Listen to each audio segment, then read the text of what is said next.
అద్భుతమైనటువంటి సమయం అనుగ్రహించిన దేవాతి దేవునికి మొదటిగా కృతజ్ఞతాస్తుతులు చెల్లిస్తున్నాను. తదుపరి మరి చేరి వచ్చిన మీ అందరికీ కూడా ప్రభు పేరిట వందనాలు తెలియజేసుకుంటూ మన వాక్యదానంలోకి వెళ్దాం. ఆల్రెడీ మరి వాక్య పఠనం అయిందని అనుకుంటున్నాను. మరి మనం డైరెక్ట్గా వాక్య ధ్యానంలోనికి వెళ్దాము. చదవబడినటువంటి వాక్య భాగము రాజులు మొదటి గ్రంథము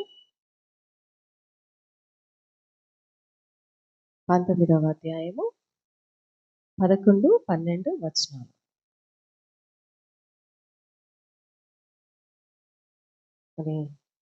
అందుకైన నీవు పోయి పర్వతము మీద యెహోవా సముఖమునందు నిలిచియుండుమని సెలవిచ్చెను.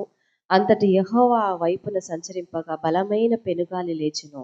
యెహోవా భయమునకు పర్వతములు బద్దలాయెను, శిలలు చిన్నాభిన్నములాయెను. గాని యెహోవా ఆ గాలివాత భూకంపము యెహోవా గాలి దెబ్బ యందు ప్రత్యక్షము కాలేదు. గాలిపోయిన తరువాత భూకంపము కలిగెను గాని ఆ భూకంపమునందు యెహోవా ప్రత్యక్షము కాలేదు. దేవుడి మాటలు దీవించును గాక. చిన్న ప్రార్థన చేసుకొని వాక్యదానంలోకి వెళ్దాం. మహోన్నతుడా, మమ్మల్ని మిక్కిలిగా ప్రేమించిన మా ప్రియ పరలోకమందున పరమ తండ్రి, మీ పరిశుద్ధ నామానికి స్తుతి స్తోత్రాలు చెల్లించుకుంటున్నాం నాయన. నీవు నడిపించినటువంటి విధానాన్ని బట్టి మీ కృతజ్ఞతాస్తుతులు చెల్లించుకుంటున్నాను. నిలబడి ఉన్న నన్ను నీ సిలువు చాటున మరుగు చేసుకొని అతి కేవలం మీ నోటి బూరగా మాత్రమే వాడుకోమని, నీ నామమునికే మహిమ చెల్లించుకోమని వేడుకుంటున్నాం.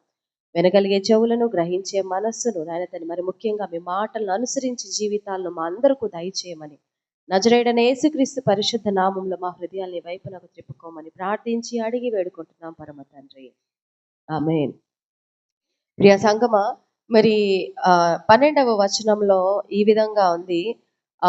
మిక్కిలి నిమ్మళముగా మాట్లాడు ఒక స్వరము వినబడేను. అంటే చాలా శబ్దము, పెనుగాలిలు వీచాయి. తర్వాత భయంకరమైనటువంటి భూకంపం మీద అయింది. ఏది అయినా కూడా యెహోవా అక్కడ ప్రత్యక్షము కాలేదు. ఆయన ఎప్పుడు ప్రత్యక్షమయ్యాడంటే అదంతా అణిగిపోయి మెరుపు ఆగిపోగా మిక్కిలి నిమ్మళముగా మాటలాడు ఒక స్వరం, జెంటల్ విస్పర్. మన అంశము నిశ్శబ్దంలో దేవుని యొక్క స్వరము. నిశ్శబ్దంగా ఉన్నప్పుడు ఆయన మనతో మాట్లాడాలని ఆశపడుతున్నాడు. మన జీవితంలో చాలా శబ్దాలు ఉన్నాయి. చాలా శబ్దాలతో మన జీవితాలు నిండిపోయి ఉన్నాయి. కుటుంబ సమస్యలనే శబ్దాలు, బాధలనే శబ్దాలు, మనుషులు మాటలు, సోషల్ మీడియా, అనేక రకాలైనటువంటి ఆలోచనలు, తలంపులు, ఈ శబ్దాలన్నిటినీ మనము కలిగి ఉన్నాం. అయితే ఇక్కడ ఎక్కడ దేవుని స్వరం వినబడుతుంది?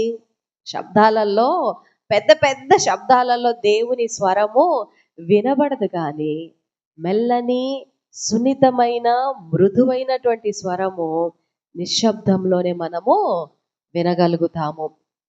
మరి ఏలియాకి చెప్తున్నాడు, ఆయన ఏలియాతో ప్రత్యక్షమయ్యి అసున్నితమైనటువంటి ఆ మాటతో ఏలియాని బలపరుస్తా ఉన్నాడు. దేవుడు గాలి, భూకంపము, అగ్నిలో కాదు, కానీ ఆయన మృదువైనటువంటి, సున్నితమైనటువంటి నిశ్శబ్దంలో మెల్లని స్వరంతోనే మనతో మాట్లాడతాడు. మరి నిశ్శబ్దము మనకేం నేర్పిస్తుంది అంటే, నిశ్శబ్దము మనకు ఆత్మను సిద్ధపరిచేటువంటి స్థితిని నేర్పిస్తుంది. మనము బాధ వచ్చినప్పుడు, బాగా కోపం వచ్చినప్పుడు మనలో ఏమొస్తుంది? అవిశ్వాసం వస్తుంది, నిట్టూర్పు వస్తుంది, నిరాశ వస్తుంది, దేవుడు లేడు అనేటువంటి ఒక నమ్మకానికి వచ్చేస్తాం. ఆ సమయంలో మనము చాలా దేవునికి దూరం అయిపోతాం. అయితే అటువంటి పరిస్థితుల్లో కూడా ఎప్పుడైతే మన హృదయము నిమ్మలంగా ఉంటుందో, ఒక స్వరము మనతో మాట్లాడడానికి సిద్ధంగా ఉంటుంది. చూడండి, ఏదైనా పని చేస్తున్నప్పుడు చిరాగ్గా, కోపంగా చేస్తే ఖచ్చితంగా ఆ పని అవ్వదు, ముందుకే వెళ్ళదు. మనందరి జీవితాల్లో మనం ఎక్స్పీరియన్స్ చేసే ఉంటాం. అస్సలు అవ్వదు. తొందరపడతా ఉంటాము, పరుగులు తీస్తూ ఉంటాము. అయిపోవాలి, జరిగిపోవాలి. ఎన్నో నానా రకాలుగా మనము హైపర్ అయిపోతా ఉంటాం. కొన్ని కొన్ని విషయాల్లో కోపం ఎక్కువైపోయింది. అందుకే అంటారు కదా, థెరపిస్టులు కూడా అంటారు, cool down, cool down, make yourself calm. నిశ్శబ్దంగా ఉండండి. నిశ్శబ్దంగా మరి మీరు ఏ ఆలోచన పెట్టుకోకుండా నెమ్మదిగా ఒక దగ్గర కూర్చొని డీప్ బ్రీత్ తీసుకోండి. మరి ఆ డీప్ బ్రీత్ మన లోపలికి వెళ్ళినప్పుడు మన లంగ్స్ మంచి గాలితో నిండిపోతుంది. అంటే థెరపిస్ట్ల యొక్క భావన ఏంటంటే మనిషి కూల్ అవుతారు. కూల్ అయితేనే, మరి దేవుడు కూడా అంటున్నాడు కదా, మీరు నిశ్శబ్దంగా నిమ్మలంగా చూడండి. మరి శిష్యులతో పడవలో వెళ్తున్నప్పుడు ఆ భయంకరమైన పెనుగాలి తుఫాన్ వచ్చేసింది. శిష్యులు భయపడ్డారు. అయితే ఆయన గాలిని గద్దించాడు. నిమ్మలమైపోయింది. అక్కడ చాలా అంటే ఆ పరిస్థితి అంతా కూడా ఎట్లా అయిపోయిందంటే కామ్ అయిపోయింది. అప్పుడు శిష్యులు అంటారు, ఎవరైనా గాలిని సముద్రాన్ని కూడా గద్దిస్తున్నారు. అంటే 5,000 మందికి పురుషులకి ఆహారం పెట్టినప్పుడు, 12 గంపలెత్తినప్పుడు, 7 గంపలెత్తినప్పుడు, ఎన్ని గంపలెత్తినా తిని మర్చిపోతున్నారు కానీ, మరి అప్పుడు ఏమనుకున్నారు? ఓకే, కేవలం ఆహారం మాత్రమే ఆయన సృజించగలడు అని నమ్మారేమో. తర్వాత గాలి దగ్గరకు వచ్చేసేసరికి, సముద్రం ఆయనకు లోబడేసరికి వారిలో మళ్ళీ ఇంకొక క్వశ్చన్ వచ్చింది. గాలిని కూడా సముద్రాన్ని కూడా గద్దిస్తున్నాడే, ఇటువంటి వ్యక్తితో మనం ఉన్నామా? చాలాసార్లు దేవుడు మనతోటే ప్రయాణం చేస్తూ ఉంటాడు. మనతో అనేకమైన కార్యాల్లో మనల్ని నిలబెడతా ఉంటాడు. అయితే మనం కూడా ఆ 5 రొట్టెలు 2 చేపల్లాగా తినేసి మూతుడుచుకొని దేవుడు చేసినటువంటి మేలుల్ని ఏం చేస్తామంటే మర్చిపోతాం. ఆయన ఇచ్చినటువంటి ఆ బ్లెస్సింగ్స్ని మనము కౌంట్ చేయం. కాబట్టి మరి నిశ్శబ్దంగా ఉంటే ఎన్ని సమస్యలైనా ఉండనివ్వండి, ఎంత వేదనైనా కలగనివ్వండి, మరి ప్రభువు మీద మనం ఆనుకొని ఆధారపడినప్పుడు, మనము నెమ్మదిగా ఉన్నప్పుడు మన ఆత్మను ఆయన ఏం చేస్తాడు? సిద్ధం చేస్తాడు. మరి లూదియా తొయతెరాలో ఉంది. మరి ఆమె యొక్క హృదయాన్ని ఆయన తెరిచాడు. ఎందుకు తెరిచాడు? ఆకాంక్ష. అయ్యా ఆకర్షించుకో, నన్ను నీ వైపునకు తిప్పుకో. తనతో పాటు తన కుటుంబాన్ని కూడా రక్షించుకోవాలనేటువంటి ఒక కోరిక కలిగింది, ఆశ కలిగింది. మనము చాలా విషయాల్లో, భౌతికమైన విషయాల్లో మనం ఈ పదం వాడుతూ ఉంటాము. ఆశ కలిగిన ప్రాణాన్ని దేవుడు తృప్తిపరుస్తాడు. ఆశ కలిగిన ప్రాణాన్ని దేవుడు తృప్తిపరుస్తాడు. ఆశేది? ఆత్మ మరి దేవుడు అనుగ్రహించిన దగ్గరకు మరి వెళ్ళాలి అనే ఆశేది మనలో? పరలోక రాజ్యం చేరాలన్న ఆశేది? ఇవన్నీ చేరడము అంత సులభమైనటువంటి పద్ధతి కాదు. 24 గంటలు మనము మరి ఆలయంలో కూర్చున్నా, నీ హృదయము ఆ 24 గంటల్లో కనీసం కాసేపైనా దేవునితో అనుసంధానమై లేకపోతే జస్ట్ నువ్వు కూర్చున్నావు అంతే. చూడండి, మనము ఏదైనా చూడడానికి ఏదైనా షో కానీ, లేకపోతే ఇంకేదైనా డ్రామా కానీ ఏదైనా చూడడానికి వెళ్ళినప్పుడు లీనం అవ్వకపోతే, దాంట్లో ఇన్వాల్వ్ అవ్వకపోతే అది వెళ్ళే ర్యాపోలో మనం వెళ్ళలేం. మనకు అర్థం కాదు. ఇష్టంగా ఉండి మధ్యలో వెళ్ళినా అర్థం చేసుకోవడానికి ప్రయత్నం చేస్తాం. దేవుని సన్నిధానానికి కూడా మనం కష్టంగా, మనుషుల కోసమో, లేకపోతే నేను రాకపోతే జరగదనో, లేకపోతే ఫలానా అని దేవునికి మనం ఏదో ఉపకారం చేస్తున్నట్టు ఫీల్ అయ్యామంటే మనకు ఉపకారం రాదు సరిగదా, మనం అపకారాలకి లోనవ్వాల్సి ఉంటుంది. ప్రభు సన్నిధానమునకు మనం రావడం వల్ల మనకే మంచిది, మనకే మేలు, మనకే ఉపకారము జరుగుతుంది, మనకే ఆశీర్వాదం అనేది కలుగుతా ఉంది. మరి చూడండి, కీర్తనలు, సంకీర్తన 46వ సంకీర్తన 10వ చరణంలో ఈ విధంగా ఉంది. 46వ సంకీర్తన 10. కుమారి ఆలోచించుము, ఆలోచించి చెవియొగ్గుము. నీ స్వజనమును, నీ తండ్రి ఇంటిని మరువము.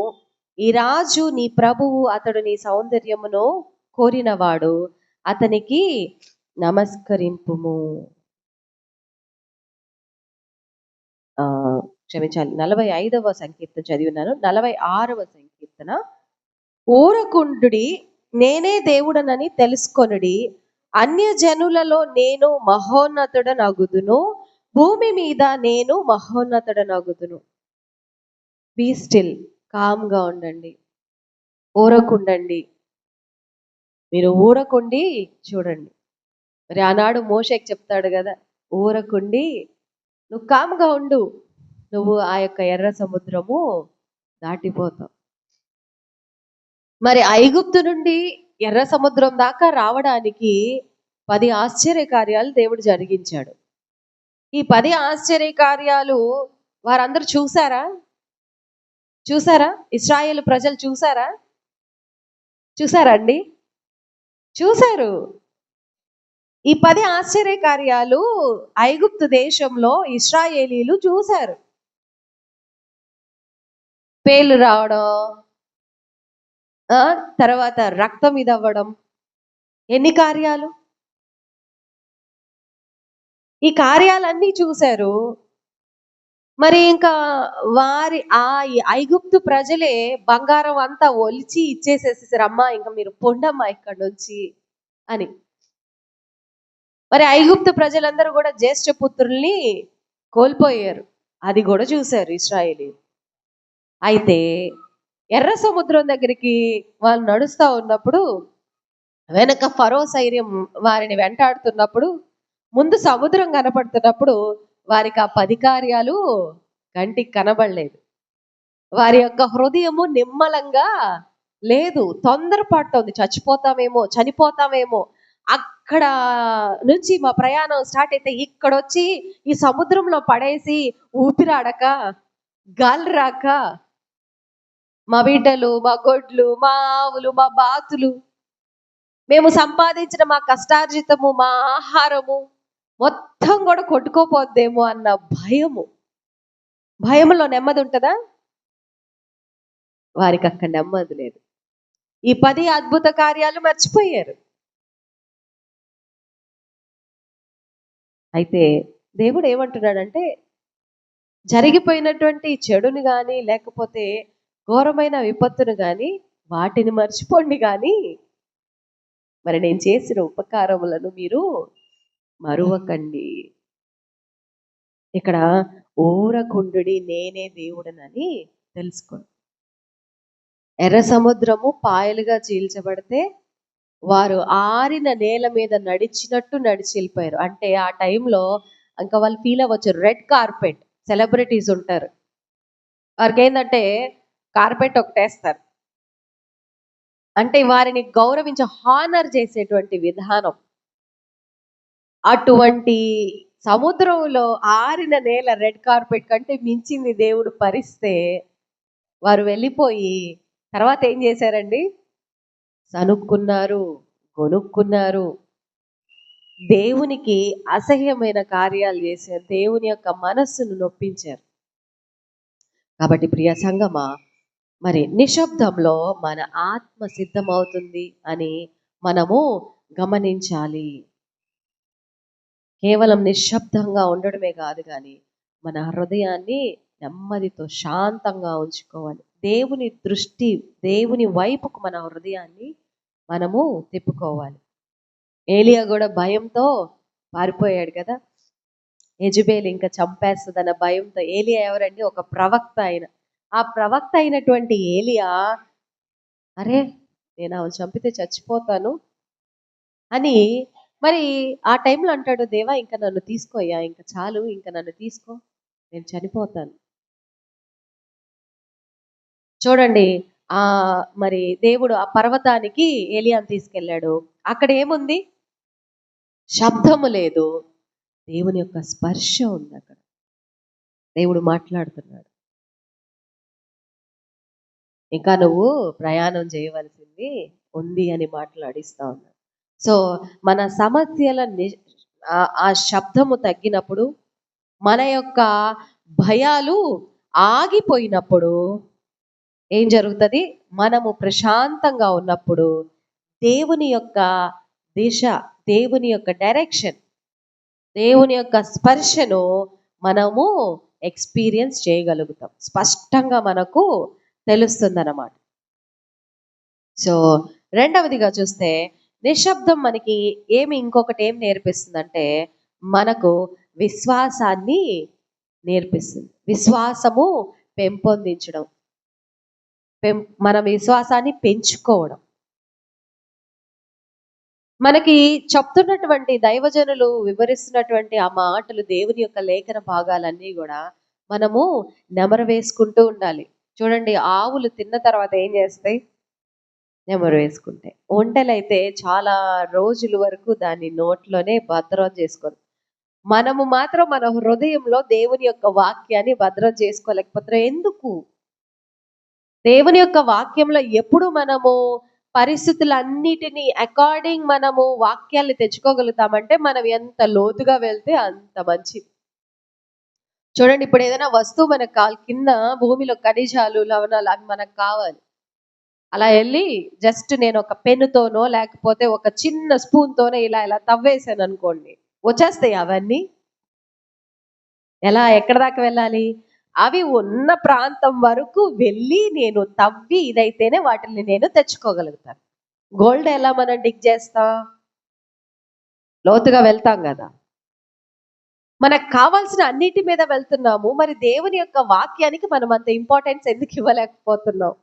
అది బంగారం కంటే వజ్రము కంటే శ్రేష్టమైందని ఎప్పుడైతే మనం ఇక్కడ గ్రహిస్తామో అప్పుడు దాన్ని తవ్వడం ప్రారంభిస్తాం. అప్పుడు లోతులోకి వెళ్ళడానికి మనము సిద్ధపడతాం. మరి మనకి నిరాశ కలిగినప్పుడు, మన నిస్పృహలో ఉన్నప్పుడు, మనం బాధలో ఉన్నప్పుడు ఏది మనకు నెమ్మదిస్తుందండి? దేవుని యొక్క వాక్యం. అలా వాక్యము మనకి జ్ఞాపకం వస్తుంది. ఆయన అంటాడు, నేనే దేవుడను, ఊరకుండుమో, బీ స్టిల్, బీ కామ్. నువ్వు దిగులు పడద్దు, నువ్వు జడియద్దు. మరి యెహోషువతో అన్నాడు కదా, భయపడకము, జడియకము, దిగులు పడకము, మోషేకు తోడై ఉన్నట్లు నేను నీకు కూడా తోడై ఉంటాను. మరి మనము దిగులతో ఉన్నప్పుడు, మనం భయంతో ఉన్నప్పుడు మనకి ఈ వాక్యము జ్ఞాపకమునకు పరిశుద్ధాత్మ దేవుడు తీసుకొచ్చినప్పుడు అప్పుడు మనం బలం పొందుతాం, విశ్వాసాన్ని మనము పొందుకుంటాం. మొదటిగా నిశ్శబ్దము మనకేం నేర్పిస్తుంది? ఆత్మను సిద్ధపరుస్తుంది. రెండవది, నిశ్శబ్దము మనకు విశ్వాసాన్ని పెంచుతుంది. మరి చూడండి, హబక్కు రాసిన గ్రంథం 2వ అధ్యాయము 20వ వచనము. హబక్కు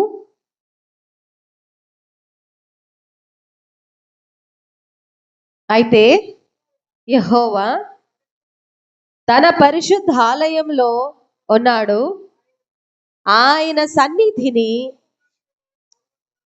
లోకమంతయు మౌనముగా ఉండునుగాక. ఆయన ఎక్కడున్నాడంట? తన పరిశుద్ధ ఆలయంలో ఉన్నాడు. ఆయన సన్నిధిని ఈ లోకమంతా కూడా ఎలా ఉండాలి? మౌనంగా వేచి ఉండాలి, ఎదురు చూడాలి. యెహోవా కొరకు కనిపెట్టుకుని వారు నూతన బలము పొందుతారు. నూతన బలం మనం పొందాలంటే మనము మౌనంగా మరి కనిపెట్టుకోవాలి. మరి మనం అనేక సార్లు కొన్ని విషయాలు సంవత్సరాల తరబడి మన జీవితాల్లో జరగకుండా ఉంటుంది. మనం అనుకుంటా ఉంటాం దేవుడు సైలెంట్గా ఉన్నాడు. కాదు, మనం ఎలా ఉన్నామంటే ఆయన సైలెంట్గా ఉండమన్నాడు కదా అని చెప్పి సైలెంట్గా ఉంటున్నాం. అక్కడ లోపల మనం ఏమి ఆయనకు మొరపెట్టుకోవట్లా, మన ఆత్మ క్రొమ్మరించి మనం ఏం ప్రార్థించట్లా, మనం విశ్వాసాన్ని కలిగి మౌనంగా ఉండట్లా. ఏదైతే అది అయిద్దిలే, చూసుకుందాం,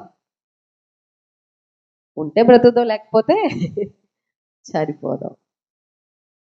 మరి అదే కొన్నిసార్లు మనం ప్రార్థన చేసినప్పుడు మనకి వెంటనే సమాధానము రాదు, అక్కడ పరీక్ష అవ్వచ్చు.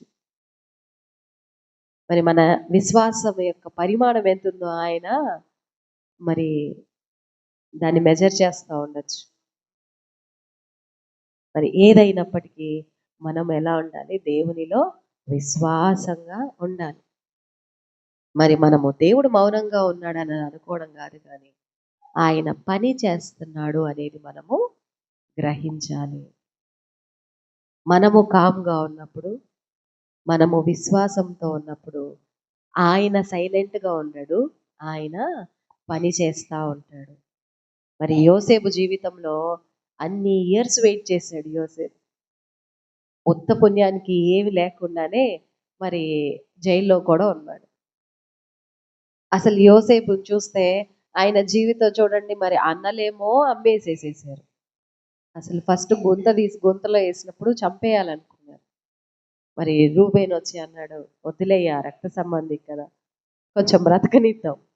అటు పోగానే ధనం మీద వ్యామోహం, అరే పోతే వీడు ఉత్తగా పోవడం ఎందుకు, కనీసం పోతా కూడా మనకి కొంచెం ఏదో ఒక లాభమన్నా అవుతాడు, డబ్బులకి అమ్మేద్దాం అనుకున్నారు.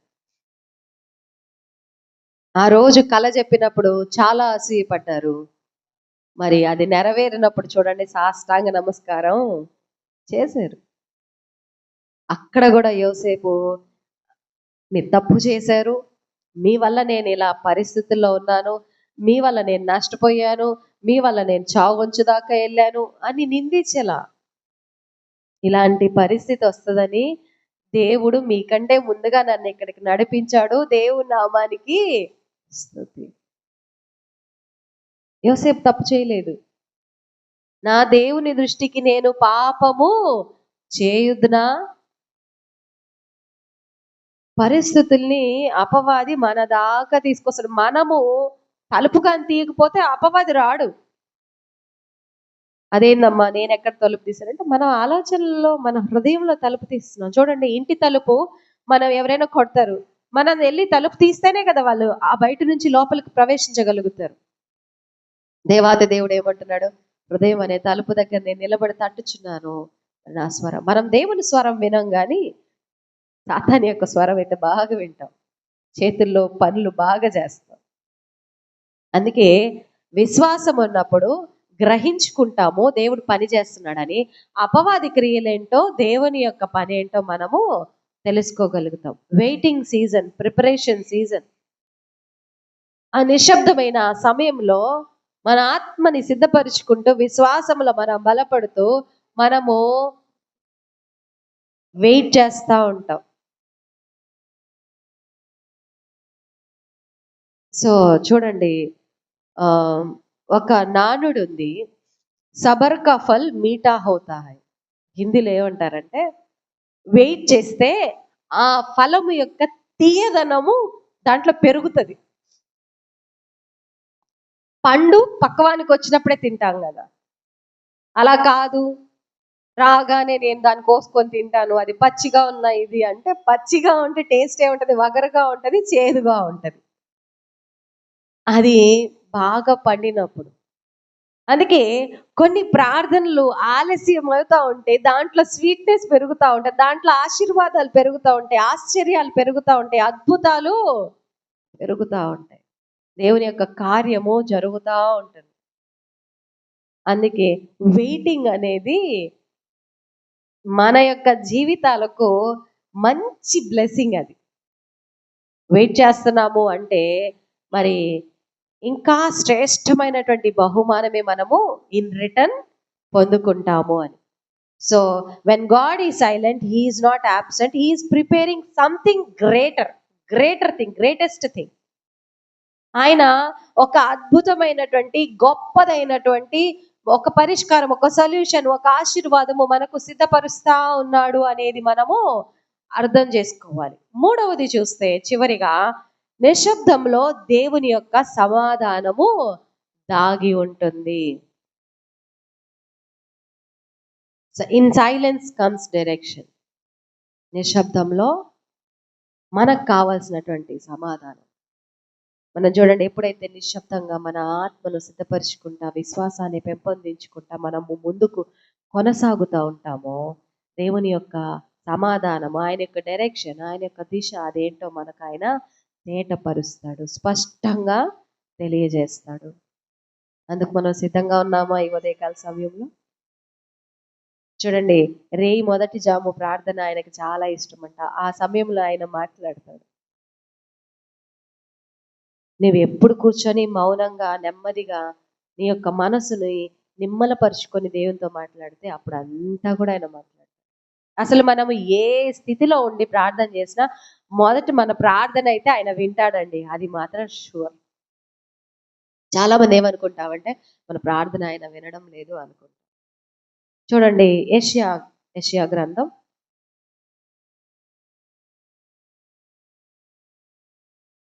30వ అధ్యాయము 15వ వచనం. యెషయా 30.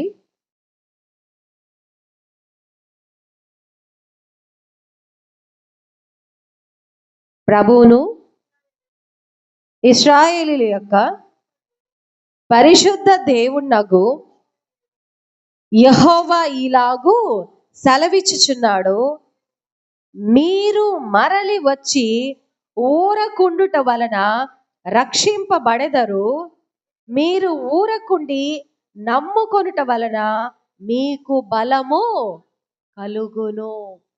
ఎలా ఉండాలంట? మీరు మరలి వచ్చి ఊరకుండుట వలన రక్షణ అనేది మీరు పొందుకుంటారు, మీరు ఊరకుండి నమ్ముకొనుట వలన మీకు బలం అనేది కలుగుతుంది.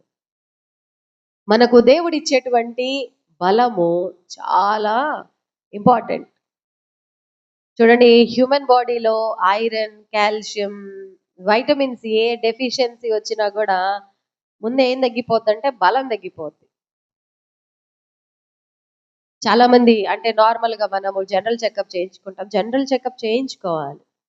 ఒక సర్టన్ ఏజ్ వస్తున్నప్పుడు మనము హెల్త్ మీద కాన్షియస్గా ఉండాలి. మరి మన యొక్క శరీరంలో ఏమి హెచ్చుగా ఉన్నాయి, ఏమి తగ్గుగా ఉన్నాయి అనేది మనం తెలుసుకొని దానికి అకార్డింగ్ మన డైట్ని ప్లాన్ చేసుకుంటా ఉంటే మరి మనము దేవుని యొక్క పనిని ఇంకొన్నేళ్ళు కొనసాగించగలుగుతాం.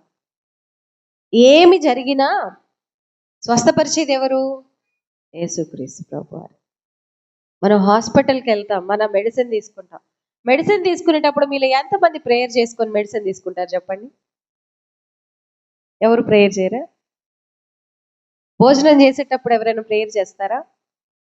లేచింది మొదలు, తినేది మొదలు, మనం ఏ పని చేస్తున్నా, బయటికి వెళ్తున్నా వస్తున్నా, మనము సురక్షితంగా వెళ్ళి క్షేమంగా తిరిగి వస్తున్నందుకు దేవునికి మనం థ్యాంక్స్ చెప్పాలి. సపోజ్ నేను ఒక పని చేశాను అనుకోండి, నేనేం ఆశిస్తాను? ఏంటి నేను హెల్ప్ చేస్తూ కూడా వీళ్ళు నాకు ఇన్ రిటర్న్లో థ్యాంక్స్ చెప్పలేదు అనుకుంటాను. సహజం అది కదా. Thanks, after all human beings అయిన మనమే చిన్న చితకది ఏదో ఒకటి చేస్తే వాళ్ళు నా గురించి చెప్పుకోలేదే, కనీసం ఒక మాట అంటే బాగుండే, నా ముందు అనకపోయినా పక్కన వాళ్ళ ముందైనా ఆ అమ్మాయి నాకు హెల్ప్ చేసిందంటే బాగుండే అని అనుకుంటాం. మరి దేవాతి దేవుడు అనుక్షణము మనకి జీవం ఇచ్చి ఊపిరి ఇచ్చి మనల్ని సురక్షితంగా ఏ యాక్సిడెంట్ అవ్వకుండా మనల్ని నడిపిస్తా, మనము తింటున్నప్పుడు అది మంచిగా జీర్ణమయ్యే అలా చేస్తా, మనకి మరుసటి రోజు ఇస్తున్నాడు అంటే ఎందుకు మనం కృతజ్ఞతాస్తుతులు చెల్లించడం లేదు? మనము చాలా పెద్ద తప్పు చేస్తున్నట్టే. దేవునికి కృతజ్ఞతాస్తుతులు చెల్లించేటువంటి మనుషులుగా మనము ఉండాలి. మెడిసిన్ ప్రార్థన చేసుకుంటా తీసుకున్నప్పుడు ఆ మెడిసిన్లో శక్తి వెళ్తుంది, దేవుని శక్తి. మెడిసిన్లో ఏముంటుంది? దానికి ఆ యొక్క డిసీజ్కి సంబంధించినటువంటి ఫార్ములాస్ ఉంటాయి, వాటిని వేసుకుంటాం. అసలు మనం ప్రార్థన చేసుకొని తీసుకుంటే అందులో దేవుని యొక్క శక్తి. నీ గాయపడిన హస్తంలోనే స్వస్థత ఉంది. ఈ మాటలు మనం చెప్పుకుంటూ మనము స్వస్థత అనేది పొందుకోవచ్చు. కాబట్టి ఇక్కడ ఊరకుండి మీరు మరలి నా దగ్గరకు వస్తే, అనేక మంది మనం పడిపోతున్నామండి మన జీవితంలో. డైలీ లైఫ్లోనే వచ్చేటువంటి సమస్యలతో, ఆరోగ్య సమస్యలతో, ఆర్థిక ఇబ్బందులతో, మనశ్శాంతి లేకుండా, సమాధానం లేకుండా, కుటుంబంలో బిడ్డలు సరిగ్గా తల్లిదండ్రులకు లోబడకుండా, తల్లిదండ్రులు బిడ్డల్ని బాగా విసిగిస్తా, వీటన్నిటి విషయాల్లో చదువులని, ఉద్యోగాలని, సరైనటువంటి ఏది కూడా మనకు అందుబాటులో లేదని మనం విసుగుతోనే ఉంటున్నాం. దీంతోనే మన జీవితం అనుకుంటున్నాం, కానీ ఇది జీవితం కాదు. ఈ అన్నిట్లలో వీటన్నిటిని అనుభవిస్తూ మనం దేవుని మహిమపరుస్తా, దేవునికి కృతజ్ఞతాస్తుతులు చెల్లిస్తా ఉంటే ఒక దినము దేవుడు మనకు అనుగ్రహించే బ్లెస్సింగ్ ఉంది చూసారా. మరి ఆ బ్లెస్సింగ్ అందుకోవాలంటే మన దైనందిన జీవితాల్లో ఈ శ్రమలన్నింటినీ మనము ఎదుర్కోవాలి. నిన్నటి దినం అయిపోయింది. రాత్రి మీకు నాకు మరణ దినమే. మరణించినట్టు ఆల్మోస్ట్ మనం కానీ పొద్దున పూట లేవకపోతే అంతే కదా. కానీ మనం లేచాము అంటే జీవం ఇచ్చాడు కదా మనకి. సో అందుని బట్టి మనము దేవునికి కృతజ్ఞతాస్తుతులు చెల్లించాలి. మన బలహీనతలో దేవుడు మనకు శక్తినిస్తాడు. మన ఆందోళనలో దేవుడు మనకు సమాధానం ఇస్తాడు. గందరగోళమైనటువంటి పరిస్థితుల్లో మనకు ఒక మార్గాన్ని ఆయన చూపిస్తాడు. యేసుక్రీస్తు ప్రభు వారు కూడా అద్భుతాలు ఆశ్చర్యకార్యాలు జరిగించే ముందు నెమ్మదిగా నిశ్శబ్దంగా ఉన్నటువంటి తోటలోకి వెళ్ళి ప్రార్థన చేసుకుంటా ఉన్నారు. మాదిరి అయినటువంటి జీవితాన్ని ఆయన మన ముందుంచాడు. ప్రార్థనా జీవితం. ఆయన మరి రొట్టెలు పట్టుకొని కృతజ్ఞతాస్తుతులు చెల్లించాడు కదా. ప్రార్థనా శక్తి మనిషికి ఎంతో ఇంపార్టెంట్ అని ప్రజలకు బోధించడానికి, ఉపమానాలతో బోధించడానికి ఆయన అనేక గంటలు ప్రార్థనలో, ఏకాంత ప్రార్థనలో గడిపాడు. అలాగే మరి నిశ్శబ్దమైనటువంటి స్థలానికి వెళ్ళాడు, మోకరించాడు. కాలు బాగునలో అయితే ఓకేలేండి, కానీ శక్తి ఉండి బలం ఉండి మనము దేవుని ఎదుట మనము మోకరించి మన యొక్క హృదయాన్ని క్రొమ్మరిస్తే ఆయన చేసేటువంటి కార్యాలు అంతా ఇంత కాదు. కాబట్టి ఇప్పుడు చెప్పండి, నిశ్శబ్దంగా ఉంటే మనకు కలిగేటువంటి 3 లాభాలు. మొదటిది ఏంటిది? నిశ్శబ్దంగా ఉంటే మన యొక్క ఆత్మ సిద్ధపడతా ఉంటుంది. నిశ్శబ్దంగా ఉంటే దేవుడు మనతో మాట్లాడి మన యొక్క విశ్వాసాన్ని బలపరుస్తూ ఉంటాడు. మరి అలాగే నిశ్శబ్దంగా ఉంటే మనకు సమాధానం అనేది కలుగుతుంది. మరి మనకు ఆయనే దేవుడే. Is a complete man and a complete God. ఆయనే మరి కార్యాలు చేసే ముందు ప్రార్థన చేస్తే మరి మనకి ఇంకెంత అవసరం అండి ప్రార్థన చేయడం. ఇంపార్టెంటే కదా. మనం లేచింది ప్రార్థన చేయాలి, మనం వెళ్ళినా ప్రార్థన చేయాలి, మనము తిరిగి మన పనులన్నీ ముగించుకొని నిద్రపోయి ముందు ప్రార్థించుకొని ఈ దినాన్ని బట్టి నీవు చేసిన సహాయాన్ని బట్టి మీకు కృతజ్ఞతాస్తుతులు చెల్లిస్తున్నానని మనము దేవునికి కృతజ్ఞతాస్తుతులు చెల్లించాలి. Your breakthrough may be begin in your quiet place. May begin. It may begin. ఆ బ్లెస్సింగ్ అనేది మరి ఆ బ్రేక్ త్రూ అనేది మనకు క్వైట్ టైంలోనే ప్రార్థించడం జరుగుతుంది.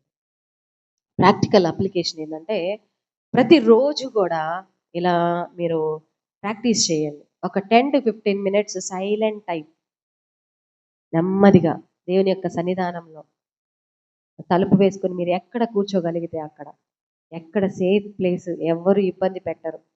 అందుకే అన్ని పనులు ముగించుకుంటే మనము ఒక 10 నుంచి 15 నిమిషాలు వాక్యం ఎంతసేపు అయినా చదవండి. అయితే సైలెంట్ టైం దేవునిలో ఉండడానికి ప్రయత్నం చేయండి. చెప్పడము, మన యొక్క బాధలు చెప్పుకోవడము, కావాలి కావాలి అని ఏదో మనం రెస్టారెంట్కి వెళ్తే ఒక స్టేవర్డ్ని ప్యారని ఇడ్లీ దోశ సాంబార్ ఇవ్వు అని అనడం అట్లా కాకుండా ఆర్డర్లు వేస్తున్నాం మనం దేవునికి.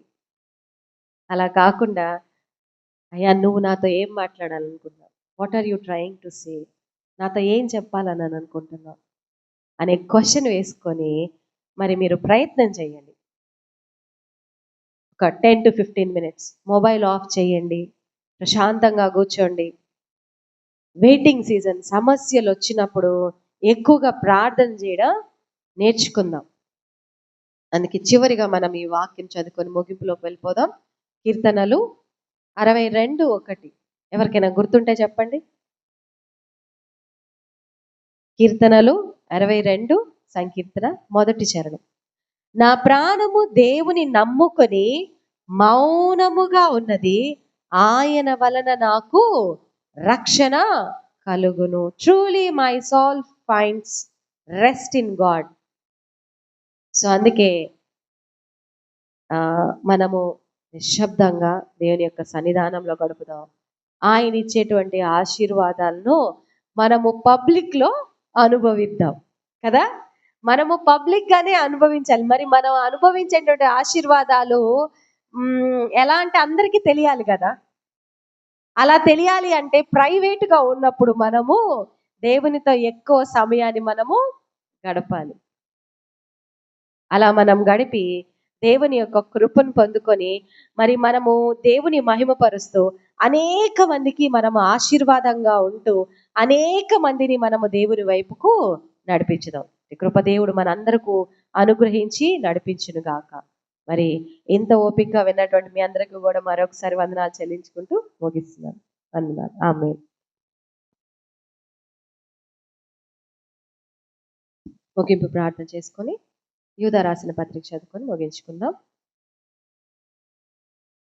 మమ్మల్ని మిక్కిలిగా ప్రేమించిన మా ప్రియ పరలోకమందున పరమ తండ్రి, మీ పరిశుద్ధ నామానికి స్తుతి స్తోత్రాలు చెల్లించుకుంటున్నామయ్యా. ఆయన ప్రభావితపడినటువంటి వాక్యము మా అందరి హృదయాల్లో నూరంతలుగా ఫలించుటకు మీరే నీరు కట్టి ఫలింపజేయండి. నా ప్రభా, నా తండ్రి, మేమందరము కూడా నాయన తండ్రి ఊరకుండి నాయన ప్రభా, నా తండ్రి మా హృదయాలను నీ వైపునకు తిప్పుకొని నా ప్రభా మీ యందు విశ్వాసం ఉంచి మీ మహిమను చూసేటువంటి కృప దయచేయండి. ఆత్మతో సత్యముతో మిమ్మల్ని ఆరాధిస్తూ నాయన మీ రాజ్యమును నీతిని మేము వెతుకుతూ ఆత్మలో అన్ని విషయాలు ఫలించి మీకు మహిమకరంగా జీవించే కృప దయచేయండి. చేరువచ్చిన బిడ్డలందరినీ దర్శించండి అయా. ఈ ఉదయకాల సమయము నాయన తండ్రి ఆరాధనలు ఎంతో విరివిగా జరుగుతున్నాయి నా ప్రభా. బిడ్డలు ఎంతో ప్రయాసపడుతున్నారు నాయన తండ్రి. మరి వారి ప్రయాసానికి తగినటువంటి ప్రతిఫలము నీవు అనుగ్రహిస్తావని నమ్ముచున్నా నా ప్రభా. చేరి వచ్చిన బిడ్డలందరినీ నాయన తండ్రి మీరు బహుగా ఆశీర్వదించండి. వారికి ఉన్న ఇరుకులు, ఇబ్బందులు, కష్టాలు, వేదనలు అయా వాటన్నిటినీ పక్కన పెట్టి నాయన తండ్రి నీ సన్నిధానంలో నాయన తండ్రి సమయం గడపడానికి వచ్చారు నా ప్రభా. నా తండ్రి ఎదుగో నాయన ప్రభా, నా తండ్రి బిడ్డలందరినీ ఆత్మలో అన్ని విషయాల్లో ఫలింపజేయండి. మీకు మహిమకరంగా జీవించే కృప దయచేయండి. వారి అక్కర్లో అవసరతలన్నింటినీ మీ మహిమైశ్వర్యంలో తీర్చమని వేడుకుంటాం. వారి రాకపోకలు మీరు తోడుండండి. ఆయురారోగ్య శక్తి బలాలు వారికి దయచేయమని, వారి కుటుంబాలకు దయచేయమని వేడుకుంటున్నాను. సమృద్ధిని దయచేయమని వేడుకుంటున్నాను. అయా రక్షణను నాయన తండ్రి వారు అనుభవించుటకు సహాయము దయచేయండి. అనేక మందిని రక్షణ వైపు నడిపించేటువంటి సాధనములుగా వారందరూ మీ సేవలో వాడబడ్డానికి సహాయము దయచేయండి నా ప్రభా. మొదటిగా వీరందరూ కూడా నాయన తండ్రి మేమందరం కూడా ఆత్మలో ఫలించేటువంటి కృప దయచేయండి. మరి నాయన తండ్రి చంటి బిడ్డలను, యవనస్తులను, ఆయా నడిప్రాయంలో ఉన్నటువంటి వారిని, నాయన తండ్రి వృద్ధాప్యంలో ఉన్నటువంటి ప్రతి ఒక్కొక్కరిని జ్ఞాపకం చేయించినాను. ఆయా సందర్భాల్లో కలిగేటువంటి ఆయా శ్రమలను సహించేటువంటి శక్తిని నాయన తండ్రి ప్రతి ఒక్కొక్కరికి దయచేయమని వేడుకుంటున్నాను. పాలాన్ని దీవించి ఆశ్రదించండి అయా. నా తండ్రి నాయన మా రాష్ట్రాన్ని, మా దేశాన్ని దీవించి ఆశ్రదించండి. దేశ నాయకులను దీవించి ఆశ్రదించండి నాయన తండ్రి. ఎవరైతే నిరాశ నిస్పృహలో ఉన్నారో, సూసైడల్ టెండెన్సీలో ఉన్నారో నా ప్రభా, అటు బిడ్డలకు నాయన తండ్రి నీ రక్షణ దయచేయండి. రక్షణలో జారిపోయిన బిడ్డలను నాయన తండ్రి మీరు నాయన ప్రభా సహాయం అందించండి. మా సహాయకుడవు నీవే. ఆపత్కాలంలో మేము నమ్ముకొనదగినటువంటి సహాయకుడు మీరే ఉన్నారు నా ప్రభా. నా తండ్రి ఊరకుండి నీ రక్షణను నాయన తండ్రి మేము పొందుకునేటువంటి కృపను మాకు దయచేయమని, మరి నాయన తండ్రి విశ్వాసంతో నాయన తండ్రి మీరు మమ్మల్ని బలపరిచి ముందుకు నడిపించమని మమ్మల్ని అందరినీ మీ చేతులకు అప్పగించుకుంటూ నజరేయుడైన యేసుక్రీస్తు పరిశుద్ధ నామములో ప్రార్థించి అడిగి వేడుకుంటున్నాం పరమ తండ్రి. ఆమేన్.